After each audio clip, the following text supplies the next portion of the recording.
I'm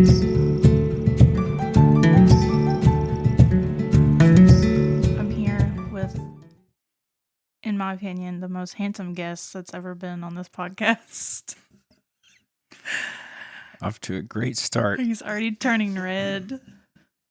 That's the sunburn.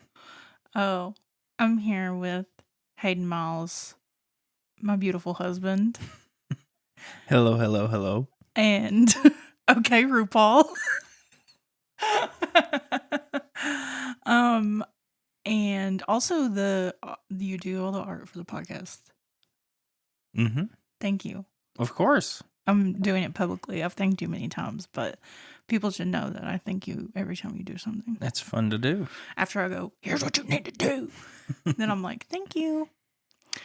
So this episode is all about Mamaws, and I got this idea, like, I think when I first got my podcast equipment, I was like, come help me test my podcast equipment. And you were like, okay, I'll do anything for you. And and then I was like, oh, I should mock interview you. So then I just started asking you about your Mamaw. Mm-hmm. And then I said, ooh, I should do an episode about Mamaws. And that was like in December before the podcast even started. But instead of just asking one person about their Mamaw, I opened it up to everybody to send in stories. And I figured I would have you on, since you helped me even originate the idea, kind of, to sort of,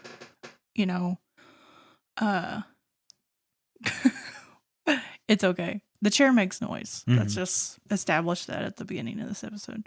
The chair will make noise. The chair makes noise. It is what it is. But I have some stories from folks, and I thought I could read them and then maybe talk a little bit about them. Yeah, sure. See what it brings up for you. It's weird for me to do an episode about mammals because I never knew either of my grandmothers. And I don't even call them mammals, I call them grandmothers. I don't know what that says about me. I feel like that's the more formal, and like my mom always called her mom mother. And my dad's mom died when he was 3, so he didn't even really remember her. But yeah, I think like there's part of me that's like been scared to say anything than grandmother, just because my mom always called her mom mother. Well, that's actually, my mom also called her mom either mother or mommy. Yeah. And I think all of her sisters call her mother. I never heard my mom call her mommy. Yeah.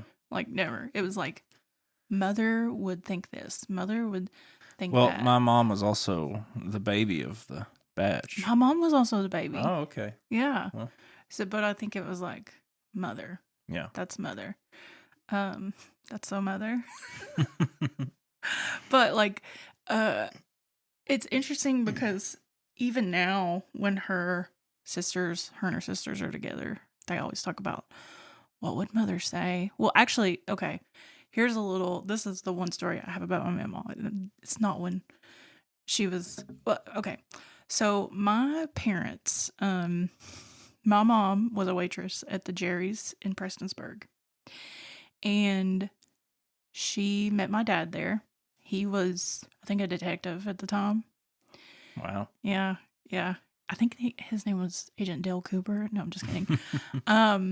My dad, Tommy, he was a detective at the time. I don't know, like, independent or working for the county. I have no idea. Anyway, he was, like, freshly divorced. And she was this waitress. There was, like, an 11-year age difference. My dad swore up and down he was never going to get married again. Then he met my mom. My mom hated him to begin with. And he said as soon as he saw her, he knew he was going to get married. And he was kind of angry about it because he never wanted to get married again. They were married 33 years. But they were only together for 3 months before they got married. Wow. And my mom proposed. Yeah, she was progressive, I guess. But she proposed, and the reason she proposed, well, first reason was I think she was a little intoxicated, if I'm being quite honest. I hate to put my mom's business out there like that, but I think she would tell anybody that. Second reason was my Aunt Brenda was like, what would mother say if she knew you were living with a man you weren't married to? So it was like, it's like kind of a guilt thing.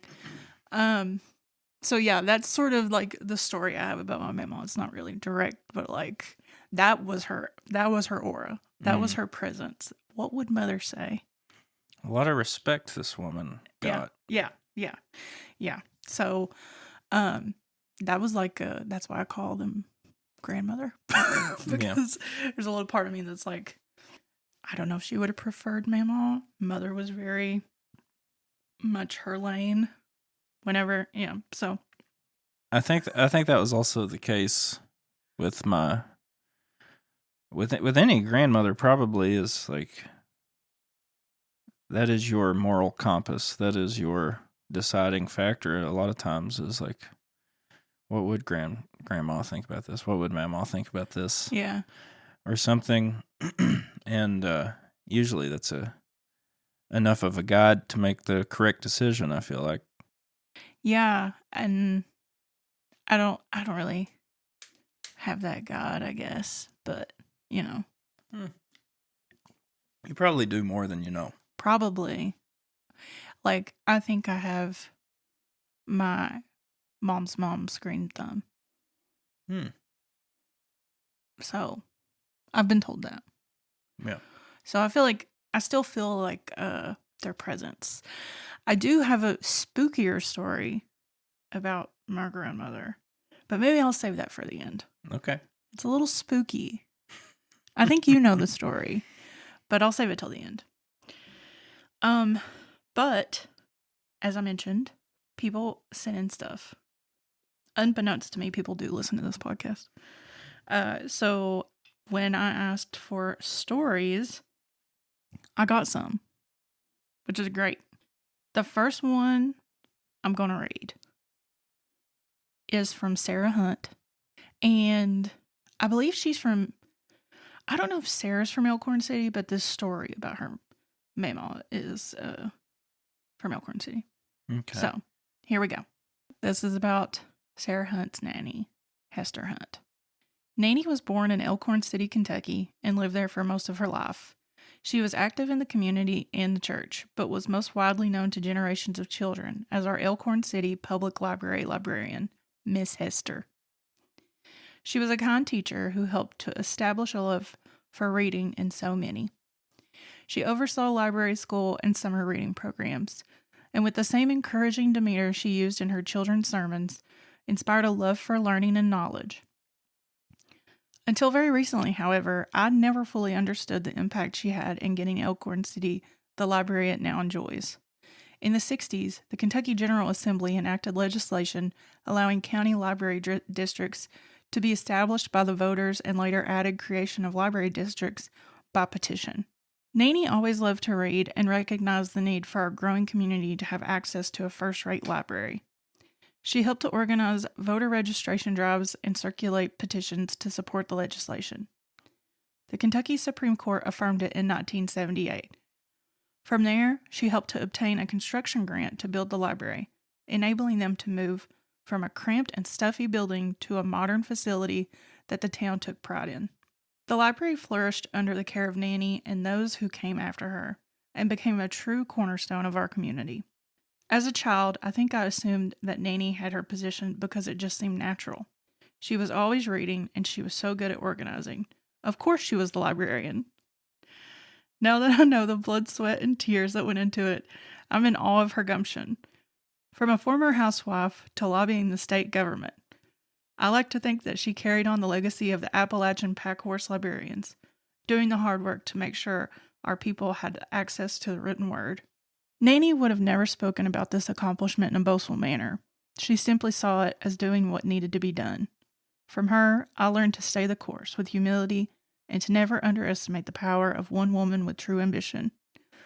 We lost Nanny in 2019, but her impact lives on with the library that still benefits the community today.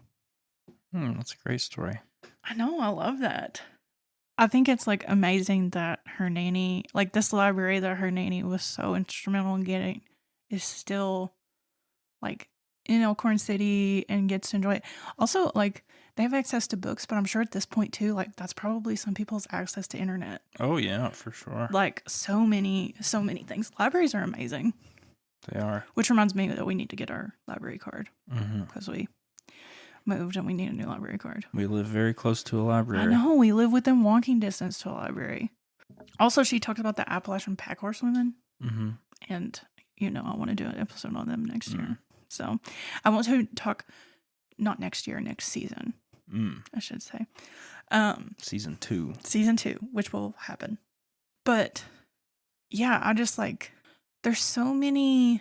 This goes back to the unpaid labor of women, but it really does. Like, I just love women who are like, oh, this thing needs to be done, and then they do it in silence. Yeah, that the part about her not speaking about it in a boastful manner, just doing what she felt needed to be done. I feel like that's the main motivation of all grandmas that I know, and Appalachian women altogether, is like, they aren't doing it for praise or for thanks, but they're doing it because they're making a difference. Mm-hmm. Yeah, I think that's true. It's very like ingrained in my DNA to not be prideful. Sorry, my phone just went Do off. you need to take that? No. You know, who could be calling you? I'm right here. No, I'm just kidding. Yeah, I'm getting texts in the family group message. This is why I have to go on Do Not Disturb. I should have done that. I'm being an irresponsible guest. Well, we're both getting the text. It's just you can only hear one person. Thank you so much, Sarah, for sending that in. I love that. That's like the epitome of Appalachian women to me. And it's just so cool that your memo has, you know, not a statue of herself, but like that reminder, that very permanent reminder of something that she's done. Yeah, it's a lasting impact on a community. Yeah. Yeah. Okay. The next one I'm going to read is from... That's how I really talk. No, the next one is from... For a second, it was like, the next Mamaw I'm going to read. Oh my God. You got to stop watching Drag Race. Yeah. I've created a monster. No, the next one I'm going to read is from Nicholas Hazlitt. So this is actually about his great-grandma, Irma Blair. Grandma was born May 30th, 1932, though the official date is disputed since the doctor waited to document her birth the day after, on May 31st, as she was born at home. She grew up in Van Leer, down the road from her childhood friend Loretta Lynn. Wow. In Butcher Holler. Off to a great start. I know. Your great grandma might be an icon. She's definitely a Gemini. Because I'm Yeah. Gemini. Yeah, she is a Gemini, and it's Gemini season. She was one of 11 children in the Music family, the last daughter my great-great-grandma Clara Music had. She settled down with my great-grandfather Bill Blair at the age of 16 and had her first child, my Aunt Sue. In total, she had 4 children in their tiny yet cozy coal camp house in Storehouse Holler, just a half mile from her childhood home. Her children were Sue, Earlene, Jeff, and Mike, and they lived there for about 75 years. Wow. She tended to my Uncle Billy and Mom while my Nana worked several part-time jobs, while also earning her GED at Mayo College. Now at present, at the age of 92, she is still thankfully with us, residing at the Mountain Manor Nursing Home here in Paintsville. I've been blessed to have my grandma with me my whole life, someone who's been the glue to my family since she blazed her trail out of Butcher Holler to form her own family in 1948. I just love that, like name drop, her childhood friend was Loretta Lynn. Yeah, that's pretty amazing. I know, especially since Loretta was like my last episode, I think. Mm. And, I mean, listen, I could do 5 episodes on Loretta Lynn. I could do a whole season on Loretta Lynn if I really wanted to. I mean, this is not what I should be taking away from this, but it's interesting for me to think about, like, Loretta Lynn's childhood friends in Butcher Holler. Mm-hmm. And, like, how they're just normal people. I don't really know. That's, like, a sweet story, though. Like, can you also imagine, well, we can't right now because we're young still, but, like, can you imagine living in one place for 75 years? It's amazing. And it's, well, I've moved around quite a bit Mm-hmm. out of the state. And you haven't. I can pretty easily imagine being at the same place for that amount of time. I like to,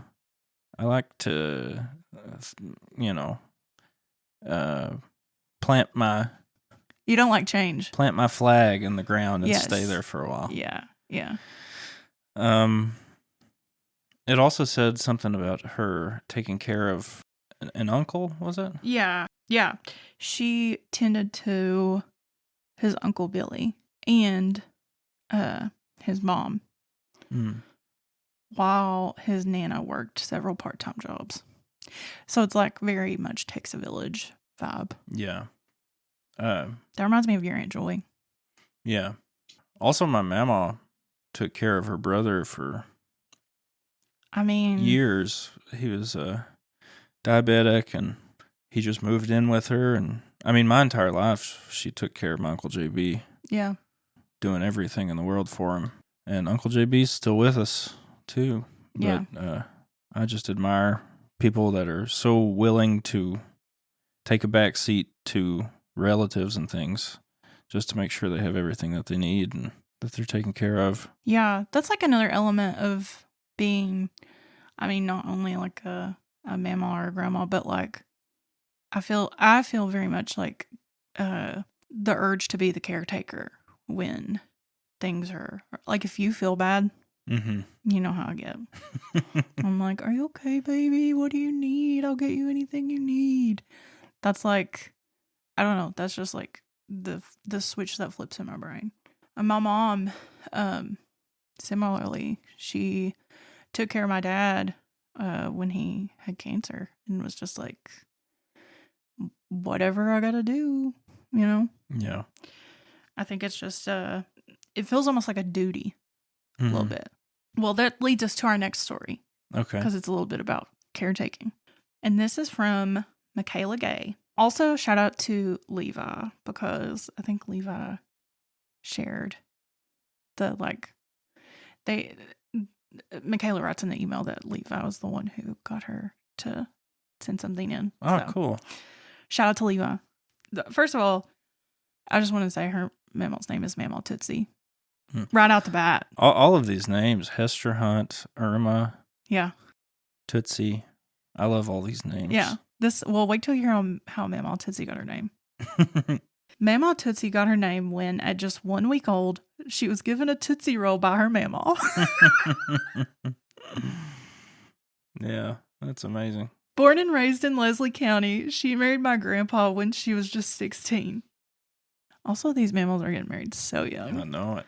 Tootsie worked cleaning the nurses' dorms of one of the first community health centers of its kind to open in Leslie County. She used to talk about the young women from the suburbs of Chicago, fresh out of their 20s, who worked there. She was fascinated by their red lipstick and the way they'd smoke around the dorm bathrooms. But one by one, these nurses left the program, and eventually, there were hardly any left. That's when Mamaw Tootsie, who had no formal medical training and never made it past the 8th grade, stepped in. She learned what she could from textbooks and by observing the nurses who stuck around. She used to tell me about how often she'd seen women come in with the same symptoms: heavy bleeding or poisoning. These women had gone to granny witches, or purple door women, for help with abortions. I wish I had asked more about those purple door women, but I don't think Mamaw would have told me anymore. I'm not sure how much of this story is true, but there are parts of it that feel deeply true and especially relevant.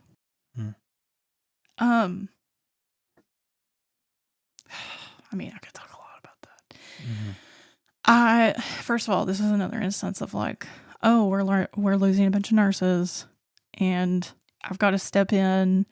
And it's amazing, like, this also reminds me of Eula Hall. Like, just stepping in, seeing the need, stepping in, taking care of business.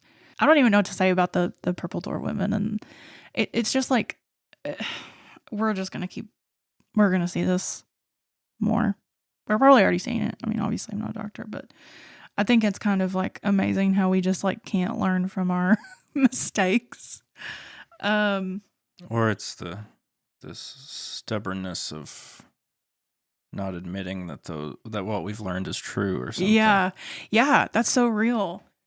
And I don't know. I just like, this is one of those. I mean, Michaela, your mama sounds incredible. And also like, this is one of those things where it's like, just listen to women, especially when it's their own experience.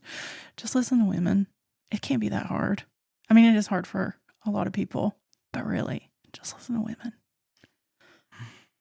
I bet you wish you listened to me today and put that sunscreen on before you went out and mowed. I sure do. And now you got red lobster arms. I'm glowing over here from the sunburn. Yeah, it's dark in this room except for his arms. They're like glow in the dark right now. I've never heard of the Purple Door women. I haven't either, and that's that sounds like very interesting. This is another thing where I'm like, I've heard the term granny witches before, and I wonder how they're related. Yeah, like, are they one and the same? Yeah, maybe, or like, is that just another name for granny witches? Yeah, but I've heard people like call themselves granny witches, and all they're doing is giving a tea. Yeah, I've heard. Well, as a kid, I heard, stay away from that place. Let's go. There's a witch in there. But yeah, I've never heard of Purple Door women. That would be me either. That would be worth investigating. Yeah, I definitely want to look into that. Do you think it was like a real witch? No, not anymore. When I was a kid, I sure did. I knew you had to when you were younger. You're a little bit gullible. Oh, very, very gullible. So I have one, and it's actually a voice recording. Oh, cool. So I'm gonna play it and put it up to the mic so you can hear it. Hi, Jess. My name is Lori Catcher. I am sending you a voice message about my grandma. I grew up as Lori Edwards. I grew up in Louisa, Kentucky, and my grandma is Viola Hensley Edwards. And I think she grew up in Tennessee, but she raised her family, my dad included, in Harlan, Kentucky. And she was an amazing woman. So for several reasons. One, my grandmother lost her own mother at a young age and had a really hard childhood, dealing with that loss and living with kind of a harsh family situation. And so she experienced that. And then she had 4 kids. My dad is the oldest. And she and my grandpa lived in Harlan. And my grandpa was a coal miner there. My grandmother, Viola, refused to live in the coal camp. And I think for several reasons. One, I mean, there was coal dust on everything, right? So it was, I'm sure, hard to keep a clean home, almost impossible. But also, my grandma, I think, didn't want to be owned by the coal company. There's a story about my grandpa getting a note in his lunchbox from the coal company telling him kind of a threat that he better start shopping in the company store. But so my grandma refused to live there. And so my dad and his family, they lived in, I think really what my dad said was the poorest part of town. And my grandmother got a job in the local department store, the local Belk department store, in order to help support the family and pay rent, for where they lived. And, she really loved her job. She loved her work.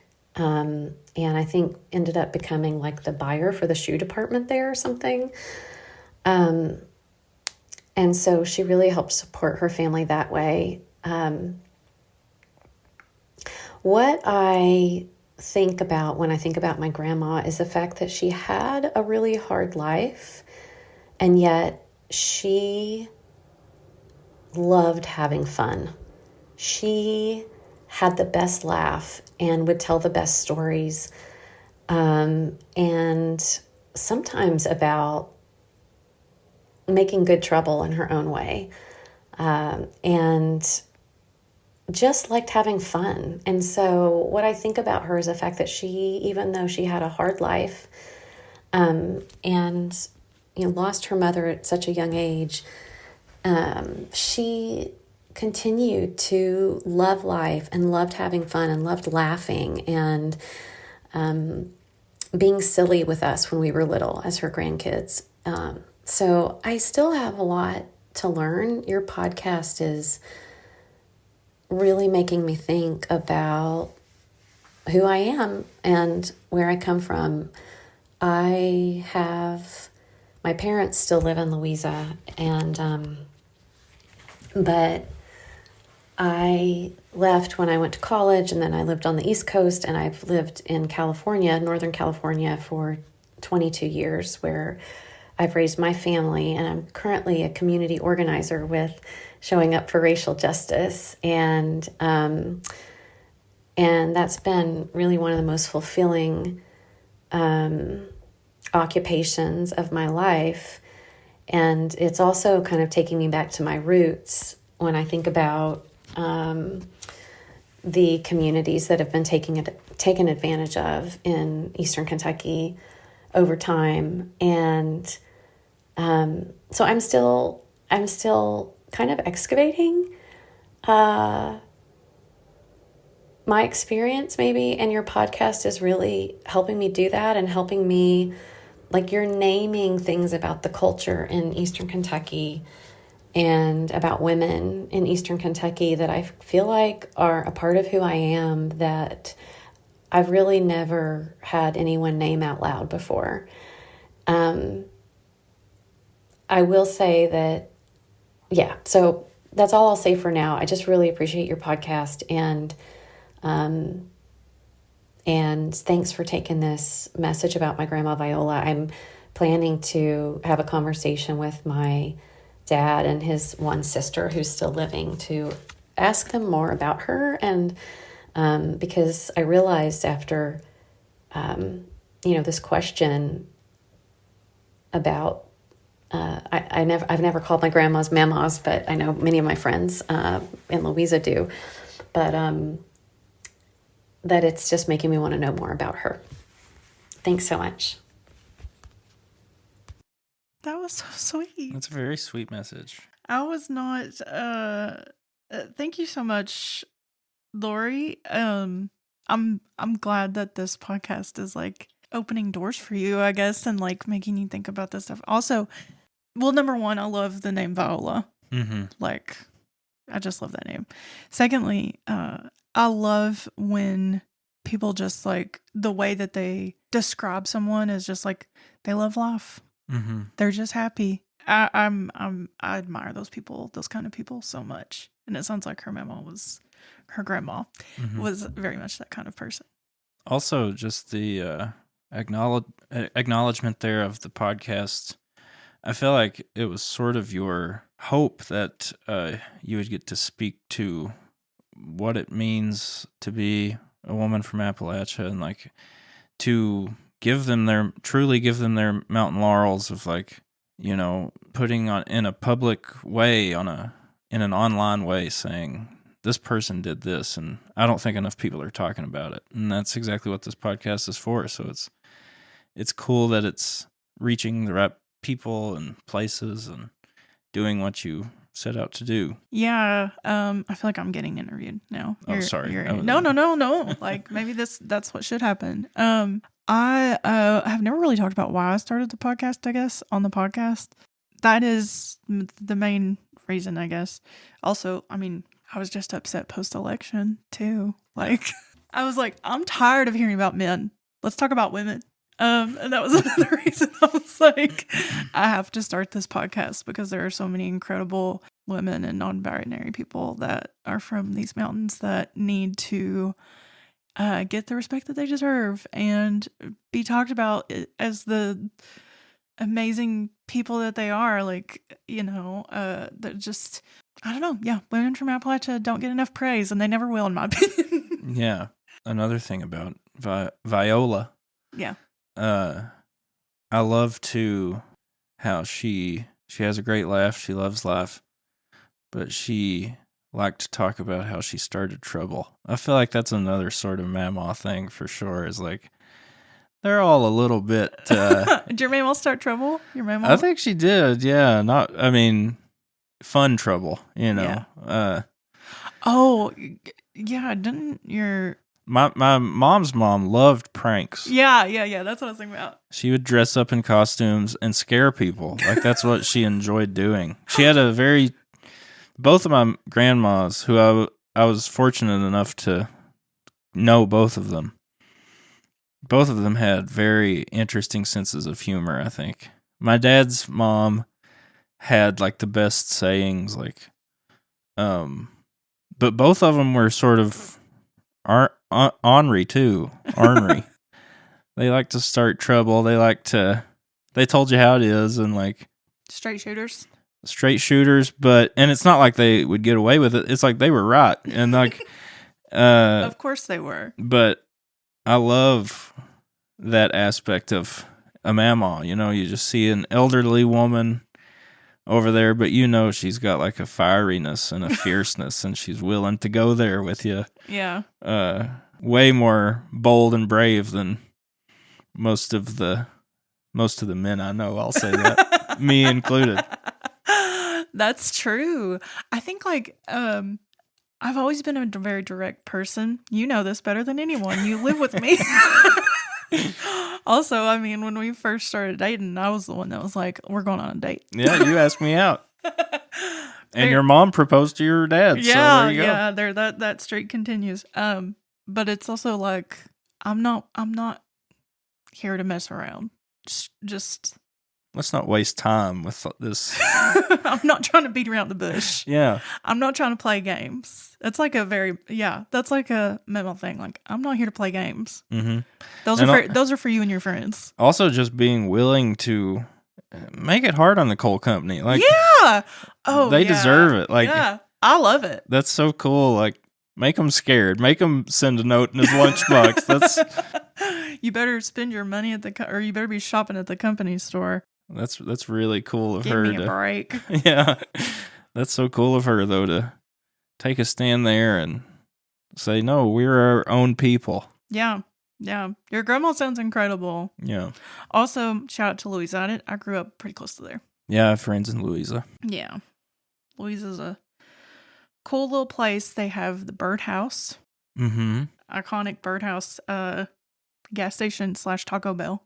I don't know if the Taco Bell's still in there or not. I think so. Really? And maybe a Baskin Robbins. That's there the part. Was a Baskin Robbins years ago, but yeah, that might not be there anymore. But if you're ever going on 23, either towards Johnson County or towards Huntington, towards Ashland, yeah. Towards Ashland. Yeah. Stop at the birdhouse. I have friends. I guess they're from Louise, but they live in Fallsburg, which is just a little ways out of the way there, but I've played a lot of music in that area, Ashland, Louise, Fallsburg. Yeah. For those that don't know, Hayden's a musician. That's his profession. Also, Fallsburg, the Fearplex. The Fearplex. Never done that. This makes me want to tell a story about the Fearplex, but I don't want to embarrass you too much. We got to tour the Fearplex when it was during the day. During the day. It was not operating hours. It was there was no one there, but we got to tour it. I think you were shooting a video or something. Yeah, but it still scared me, even though it wasn't an operating haunted house at the time. You wouldn't go look at that thing. That was I mean, I'm not about to go into a haunted house ever anyway. I know. And our Octobers are not as frightful as they could be. Well, We watch scary movies. The mind is a frightful enough place for me. My imagination. But the place I didn't go into, it was because it was so gory. Yeah. I had no interest in that. She's rolling her eyes at me. It wasn't that bad. There was one room in the other. Wasn't that bad. There was a room in the haunted house I did go in that had 2 clown mannequins in the middle of the room, and you had to walk from one corner to the other corner. And about halfway through the room, I passed the mannequins, and I could have swore they were following me out of the room. But they weren't. They didn't move. The whole time we were going through there, I was in front of you, and I just felt this little tug on my shirt the whole time. Just like, don't leave me, baby. And you've been through it before. I've been through it while I was operating, yes. And I've been through the, they do like a corn maze or something like that. Mm. Which, to be honest, didn't scare me as much as it just like, I thought I was going on a hayride situation. And then they were like, oh, it's broken down. Better get back. And I was like, really? I wanted to be on the hayride. Nothing against the Fallsburg Fearplex. It's great. If you're like me, you don't got to go. I much prefer the West Liberty Pumpkin Patch. What is the name of the pumpkin patch? White Oak Pumpkin Patch. White Oak Pumpkin Patch. Go there. That's fun. Yes, it is. Both are great. Pick you out a pumpkin. Yeah, and you can I didn't feed a cow or something when I was there.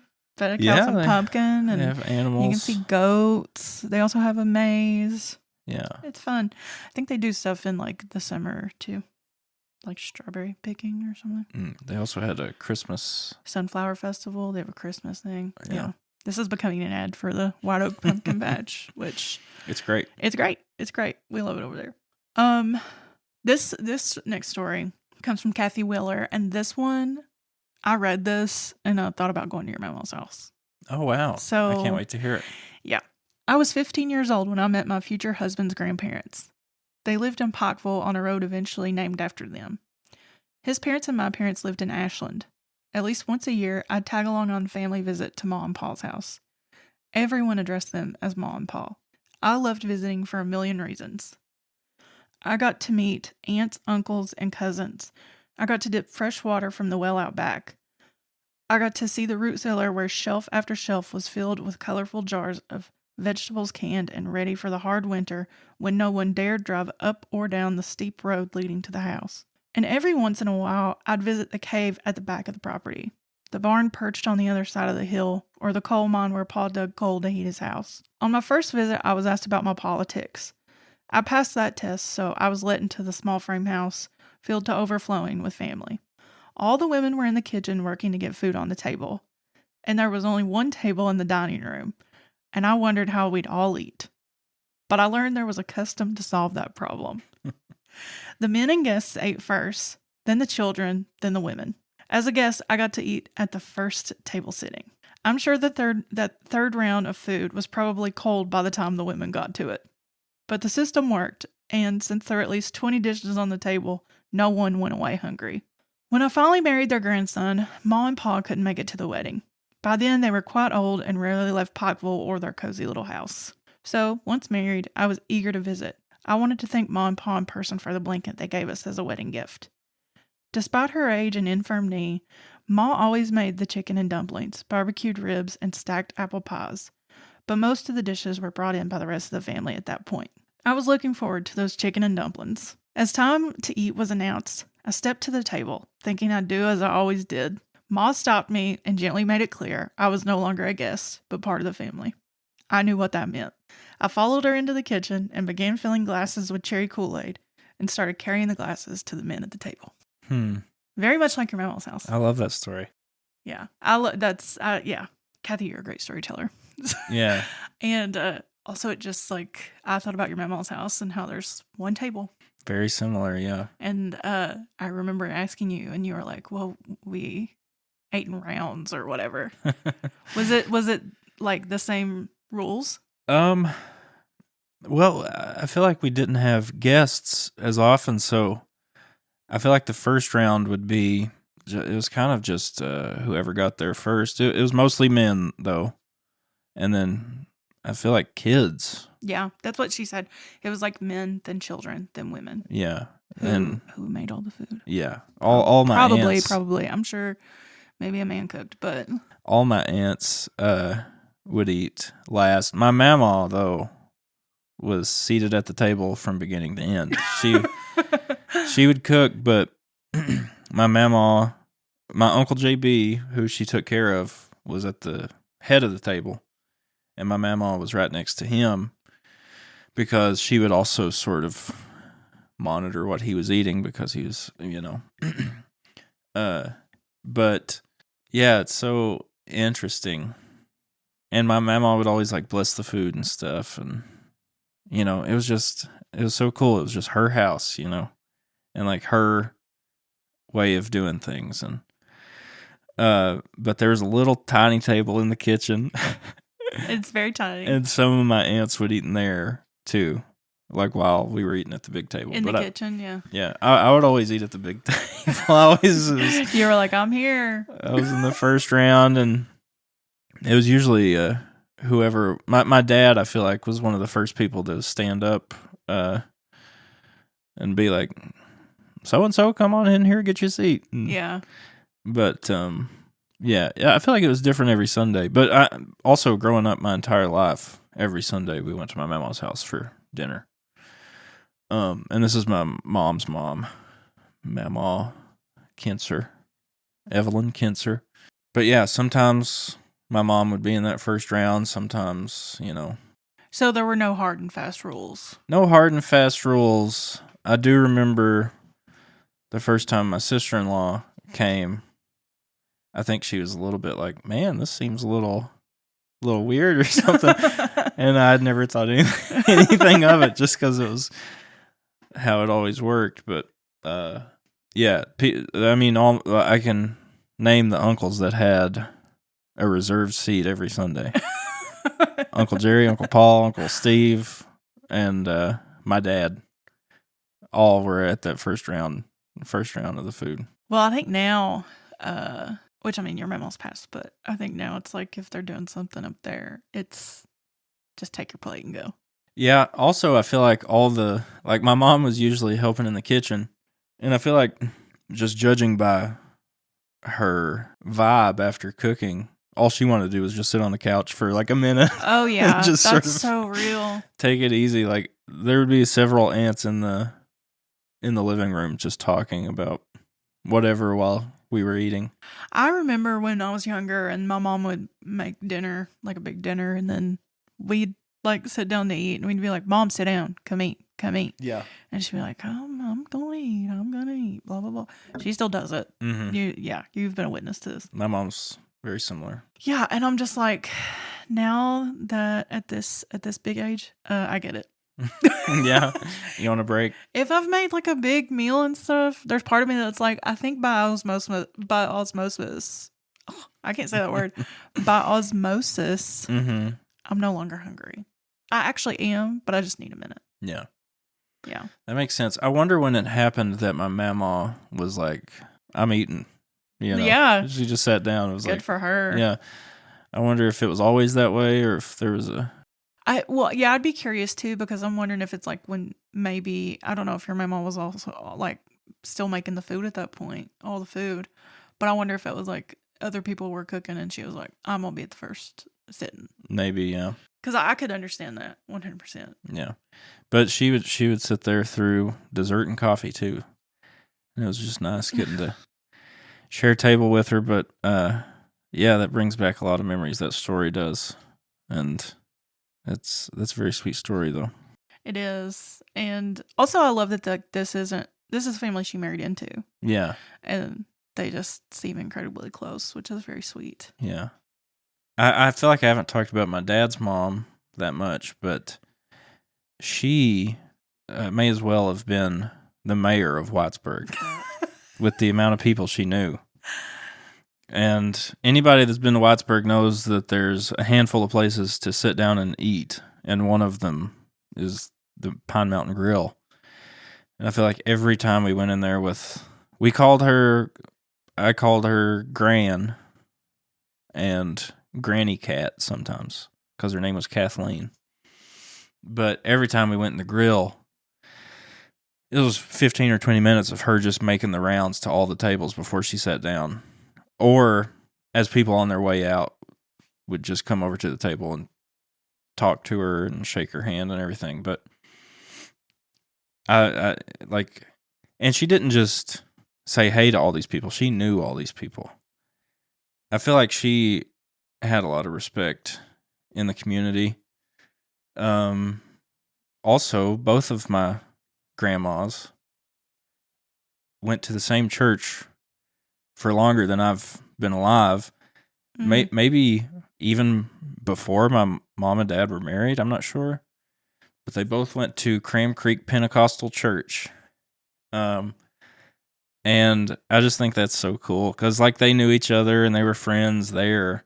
Yeah. And they were also connected through my parents. But it really feels like your dad's sisters were like super close to your mamaw cancer and vice versa. Like everybody, it's just like whoop, everybody knows each other and they've always known each other. Yeah, and part of that's just a small town, but they all grew up knowing each other through church, and some of my aunts, like my mom's sister and my dad's sister, worked at Walmart together or something, and we're really good friends and everything. But I mean, there's so many churches in Letcher County, and it was always sort of interesting to me that they wound up at the same place.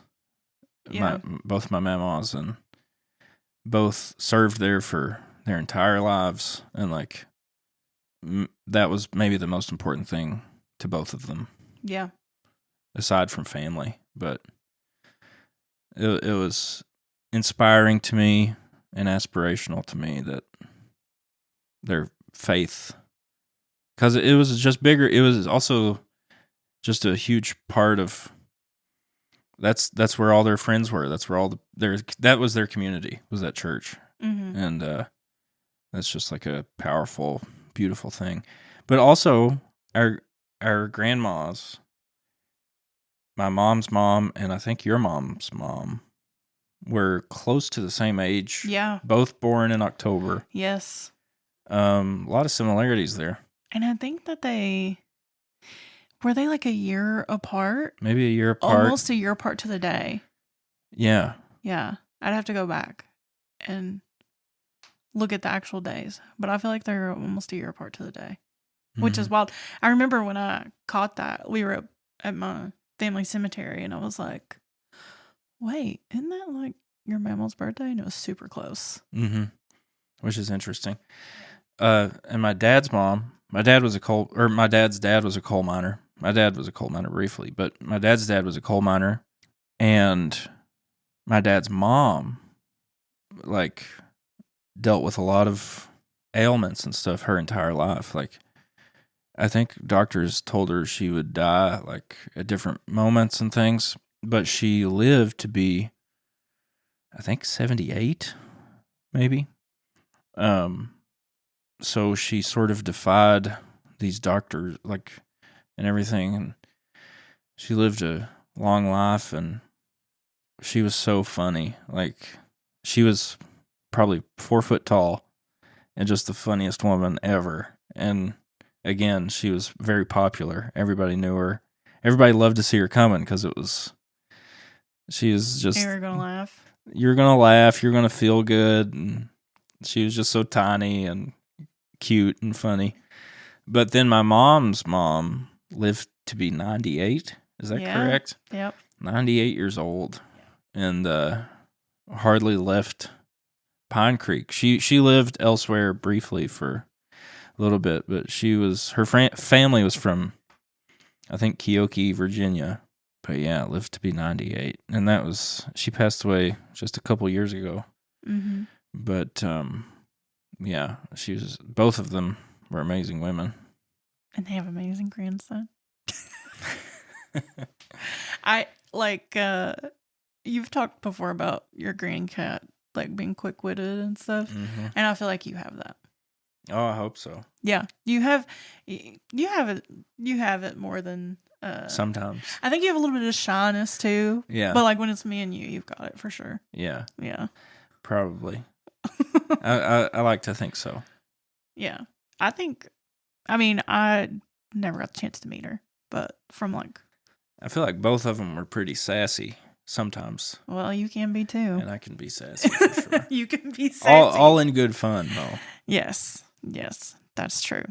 Well, do you think I should share my spooky Absolutely. story? I don't know if I I think remember. you know it. Okay. I'm pretty sure I've told this to you. Fun fact about me: when I was born, they were like, "She probably ain't gonna make it." I think I had like I was born with a heart condition, and so I had to have surgery like kind of immediately, pretty close. And then I had another surgery like a few months after that. During this whole period, I think I had like a 25% chance of survival. So, medical marvel, as they say. But and luckily, like, don't really have any heart issues. Still see my cardiologist every year, but like nothing, not on any medication or anything. I've been very lucky. But I think it was before my second surgery. I would have been 9 months, I think. My mom told me she had a dream. And I don't know if it was like I had been having trouble in the hospital or something. Like, my parents were staying at the Ronald McDonald House in Lexington, and I was at the hospital in UK. And I don't know if I'd like been having trouble and I maybe had stopped breathing for a minute or something. There was like a whole situation, and it was like in the middle of the night, so my parents weren't there. But during this time, this is the stories that's been told to me. My mom was having a dream, and in her dream, she saw her mother, my mamaw. Also, grandmother, I should say. I want to say mamaw. Her name was Draxie, which is like my favorite name I've ever heard. Draxie. Mm-hmm. So, my grandmother Draxie in this dream is holding me as a baby. Who I've never met this woman. She's holding me, and she tells my mom in this dream, no matter what happens, she'll be okay. And my mom said, like, she was lying in the bed and she had this like feeling she couldn't get up. Like, she had this presence over her chest and everything. But she also said it like made her feel calm and all this stuff. And everything went okay. Obviously, I'm here. I just turned 32 a few weeks ago. But when I got old enough to talk and I saw pictures of my grandmother, I was like, that's my mommy in the mountains. Like, that's what I called her. I was like, that's my real mom. I have a different mommy in the mountains. Like, I would just say kind of the creepiest stuff that you could imagine a 3-year-old saying. So that's sort of my like feeling of like, I have met her, but like not here, you know? That's amazing. It's spooky. It's a little spooky. I love that though. Like, it gives me chills, and it like happened to me, you know? Mm-hmm. Yeah. It's just like some things you can't really explain. There was a story I remember from when we did this, talking about my Mamaws before, where the week that my dad's mom passed away, both of my grandmas said the same exact thing to me within hours of each other. Yeah. Which was interesting, and I noted it in my brain because I don't remember that ever happening, but it was a Sunday, so we were at my mom's mom, and we were leaving, and she said, a bushel and a peck and a hug around the neck, which she never said to me before, but I'd heard, of course. Yeah. And then we go to my dad's mom's house, who was struggling with some stuff at the time.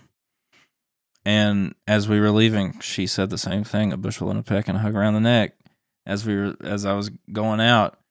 And a few days later, she passed away. But it was like this odd sort of peaceful thing of like both of them sort of saying that to me. It was like, I don't know. It felt as if things were still lined up, even though it felt sad that we had lost her. But not that it was meant to happen or good to happen or anything, but that it was, there was just a piece about it because of that. And that stuff is fascinating to me. This is turning into a different subject altogether, but like, I think there is like this, I don't know if it's like just something that happens when you get older, maybe, but I believe that like people have the sense of things that are going to happen like that, you know? And I think that they like do their best to prepare you. Mm-hmm. And I went through that with my dad. Mm. And then I remember, you know, just feeling total peace when he passed. I think that's just something that like, it's otherworldly. And it would make sense too that grandmothers in particular would be good stewards of that sort of thing. Again, like we were saying at the very beginning, of like moral compass, sort of guiding light through life, are these figures that we are their children. Like, they are our grandparents, our ancestors, you know. And yeah. I was reading something the other day, and if this isn't true, don't put me on blast. But it was like, when you are, like, this is specifically for people that are, you know, born with the ovaries and a uterus. Lucky us. But it's like your mother. Let me get this right. When your grandmother is pregnant with your mother, like, it's something about the eggs or something. Like, your mother is carrying the eggs of like, ends up carrying the eggs of like both her mother and, oh my gosh, I'm messing this up horribly. But moral of the story is, or like, not moral of the story, just like, you have a piece of your grandmother with you. Yeah. Like, I am linked. Absolutely. Obviously genetically, but like literally like cells in my body. Part of you. Are part of me. Yeah. Yeah. From my grandmother. Which is fascinating. That is fascinating. And wonderful. And I don't know. I love that. It's very special. Mm-hmm. Mamaws are the matriarchs of Appalachia. The queens. The queens. The queens, for sure. And it's like an aspiration of mine to be a mamaw. Also, whether or not we have kids or not. Well, I mean, I feel like both of us give very mama papaw energy sometimes. That's been my goal. Yeah. We don't like to leave the house that much. And there's no one better. Also, you know, we're talking about our literal grandparents, but there are other women in my life that I would consider to be mamaws of sorts, like my Aunt Joy, who is my mom's eldest sister, but my mom is the youngest of 10, so there's a large gap between her and my Aunt Joy. But my Aunt Joy, I spent a ton of time with her when I was little, and I view her very much as another sort of mamaw type figure, and different aunts and things, and also people, you know, your teacher can fill that role for you or something. But well, I think that's true. Like, I feel that a little bit with my aunts now that they've gotten older. Yeah. Because they, similar to your Aunt Joy, like, they watched me a lot when I was younger. If my mom was at work or my dad, like, both of my parents were at work, or I got sick during school and I had to go somewhere, I would go to their houses.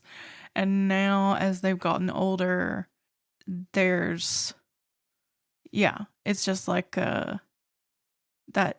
I feel that energy from them too. My dad's mom, this is just a fun thing. One, I can't remember the name of it. It might be like the Golden Girls or something, but she won the beauty pageant in Mountain Heritage. Like, when in her older age? Yeah. Oh wow! I didn't even know that they had this. I don't know that they still do, but there's a picture Bring of her. it back if they don't. I know who controls Mountain Heritage, and if you hear this, bring it back. Yeah, and I feel like it's probably the Golden Girls, but I can't remember what it's called. It's got a very particular name, but there's a picture of her with like a leopard print thing on with like a sash and a little tiara. And this is also like an old Pentecostal woman, but she's dressed up like and this. And her leopard print. Oh yeah. my gosh. So that's just a little fun fact about my mamaw. I love that. I don't know why they would ever get rid of a Golden Girls pageant. Yeah. That's Granny Cat won the golden one. Yeah. Yeah. But yeah. Well, thank you for doing this with me. So last minute. Thank you. It was very fun and sort of emotional to I know. Think about these stories and hear these stories, and it's a beautiful thing. I know. And thank you to everybody that wrote in, and I really appreciate it. And there will be a season 2. Big news, huge if true. There will be a season 2. Probably gonna be. I'm not gonna give any hard and fast dates here, but there ain't no other way. I'm gonna be the Katya to your Trixie. Oh my gosh. Oh yeah. We give Mamaw and Papa energy if Mamaw and Papa watches The Bald and the Beautiful every chance they get. Maybe the fall. I will say the fall. Okay. The fall is my goal, and I have some things already lined up. Wow. Yeah, I'm working ahead of schedule. And I'm excited. I have so many things I still want to talk about. There's so many women that still deserve some praise. So, I'll hopefully be back with you this fall, with plenty of more stories. And I'm excited and like, thank you so much for listening. This has been this first season has been an experiment. I think it's been a good one. I agree. I think it's great. My hypothesis was, I just hit my chin on the microphone. My hypothesis was that people would want to hear these stories, and I think it was proven true. Mm-hmm. And yeah, I love talking about all of this history. Like, it's been a blast, truly. Do you have any parting words? Let's just stare at each other. Breathing. No, I think it's sorry. It's very important. These are all very important stories to talk about, and these women are important people to think about, and inspirational people. Like, it's so inspiring to hear, and I'm largely ignorant about a lot of them. I knew nothing about Yola Hall before I listened to that episode. That's wild. And I know it's shameful. It's actually wild because, like, we're married, and I should have been telling you all about this. But that's just such a beautiful story, and what an amazing woman. And like, I feel that way about everyone you've talked about, and not only just to know these stories and hear these stories of women who have made history, but also women who are currently in Appalachia making history. Like, that's another exciting sort of aspect of this whole thing, is like, it's still happening. Like, these stories are still happening today, and it's just incredibly moving and inspiring to learn about. Yeah, I agree. I feel like I learned something each episode. I've learned something each episode. And I hope you have too. I'll be back this fall with season 2. Yeah, I think that's it. I think we're good. Cool. Let's sign off. Oh, I should say, my theme music is done by I never actually do this on the microphone, but I'm going to do it because you're here. My theme music is done by Kenny and Hayden Miles. Kenny is Hayden's brother, for those that don't know. Yes. And all my artwork is done by Hayden Miles, who is also my guest today. Yes. Also, I don't know if she'll hear this, but my mom is a grandmother now. Yes. First grandbaby. Yes, not us, not us. Not us, but my brother and his lovely wife have had a wonderful little guy. Yeah. And he's great. My mom is over the moon about it. She is a grandma and loving every minute of it. Is she going by grandma or Mamaw? I don't really know. I think it's Mamaw. It could be Mamaw. I think she finally decided on Mamaw. Yeah. Well, and he'll probably... He'll make his own choice. Yeah. Yeah. But, yeah. She's a Mamaw now. Mm-hmm. There's a new Mamaw in town, y'all.